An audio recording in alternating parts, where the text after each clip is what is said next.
Lumière. Lumière. Lumière. Lumière. Lumière. Lumière. Lumière. Lumière.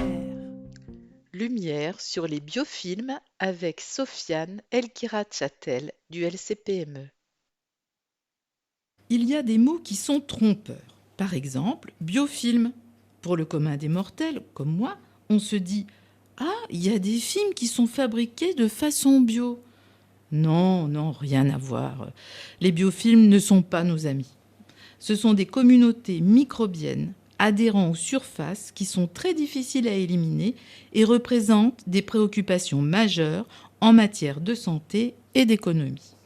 Aujourd'hui, pour comprendre comment on peut mieux lutter contre ces biofilms, nous recevons Sofiane Elkirat-Chatel, chargée de recherche CNRS au laboratoire de chimie physique et microbiologie pour les matériaux et l'environnement, laboratoire LCPME CNRS Université de Lorraine. Bonjour Sofiane, pouvez-vous nous expliquer quel est votre projet de recherche pour lutter contre ces biofilms et peut-être en introduction nous rappeler ce qu'ils sont réellement ? Bonjour à tous et merci pour votre accueil. Alors, vous allez voir que finalement, la définition d'un biofilm, elle peut être assez simple puisque, j'en suis sûr, on en voit tous les jours dans notre quotidien. Donc, en fait, les biofilms, ce sont des micro-organismes, donc des bactéries ou des champignons, qui aiment bien vivre sous la forme d'agrégats, adhérés ou non à un support. Alors là, pour l'instant, c'est un peu compliqué, mais de manière plus concrète, les biofilms, c'est entre autres toutes les traces et les salissures que l'on voit sur les joints des lavabos, par exemple, ou encore de manière plus ou moins plus drôle, c'est la fine couche glissante, vous savez, qui nous fait glisser quand on marche sur les cailloux au bord de l'eau.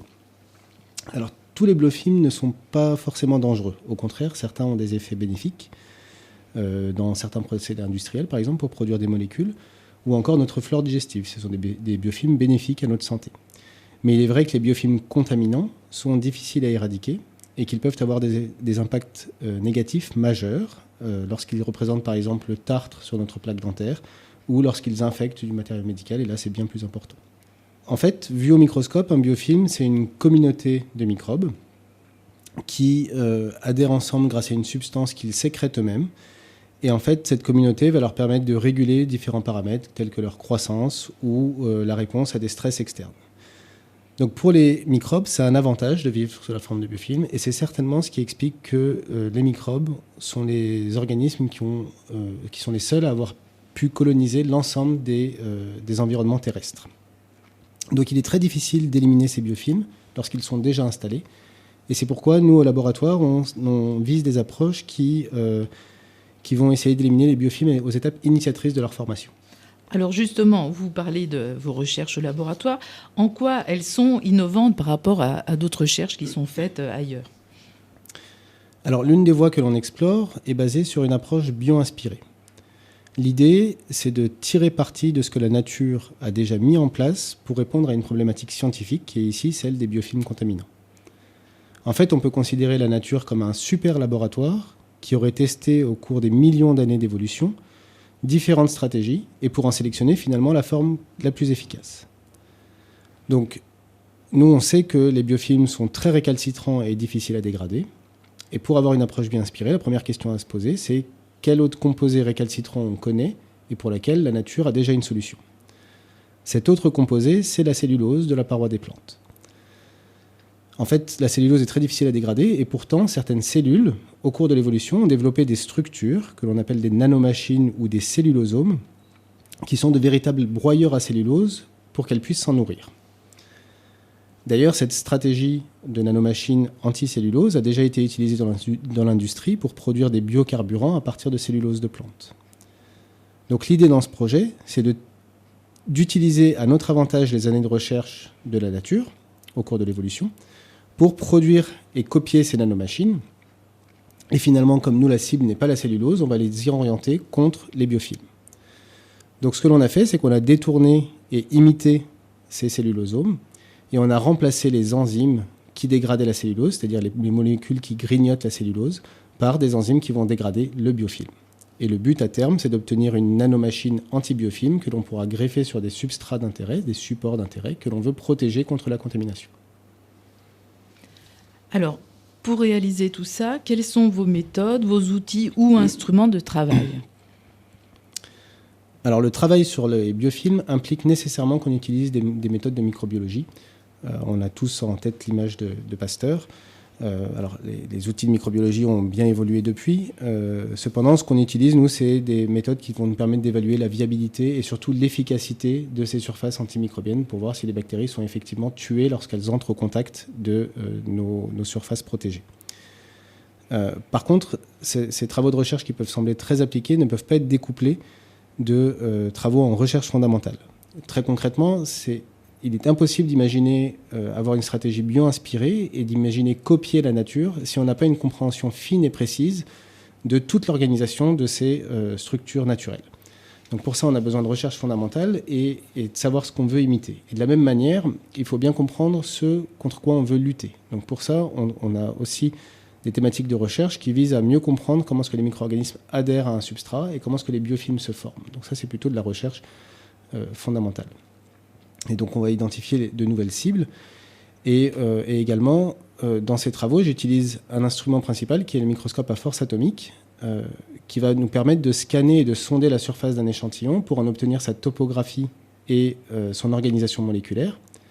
Donc, pour expliquer un peu comment fonctionne ce microscope, on peut le comparer, si vous voulez, à un ancien phonographe, vous savez, avec l'aiguille qui va suivre les sillons du disque.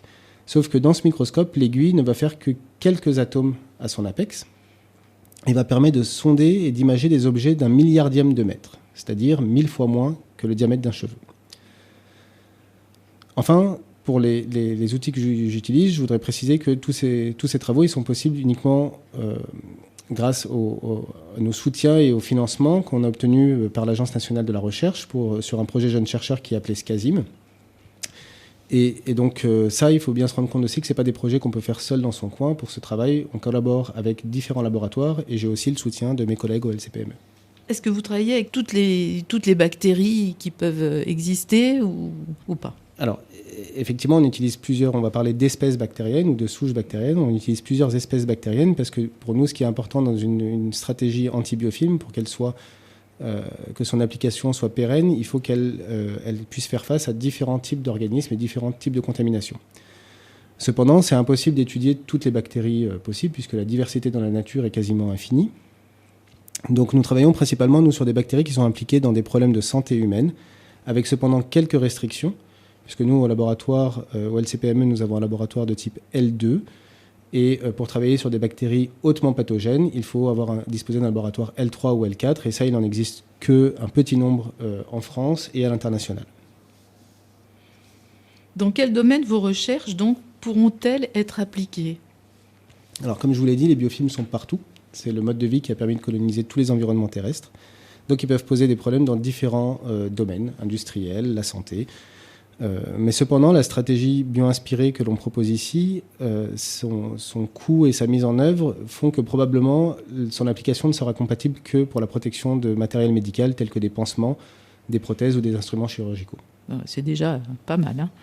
Quels sont vos projets futurs ? Alors, dans un futur proche, l'application d'une telle stratégie, ça passe par plusieurs étapes de validation qui sont autant de défis et de challenges à relever. Appliquer une telle stratégie anti-biofilm, il faudra tester son efficacité dans des conditions plus proches du milieu hospitalier. Actuellement, on est dans des conditions de laboratoire très standardisées. Et donc il faudra s'éloigner de ces conditions pour venir plus proche des conditions du réel. En parallèle de ça, on teste également d'autres stratégies antimicrobiennes afin d'élargir l'éventail des actions possibles pour lutter contre la contamination par ces biofilms. Et voilà pour la plupart de mes projets de recherche. Et puis, je garde quand même un attrait particulier pour la recherche fondamentale et la compréhension des propriétés des surfaces des microbes, puisque c'est en comprenant petit à petit leur stratégie d'adhésion qu'on pourra empêcher cette adhésion. Alors, qu'est-ce qui vous a conduit à travailler, déjà à travailler en biologie, et puis aussi à devenir chercheur ? Alors, la biologie, je pense que ça remonte à l'école et petit. J'ai toujours aimé comprendre comment fonctionnait la biologie en général.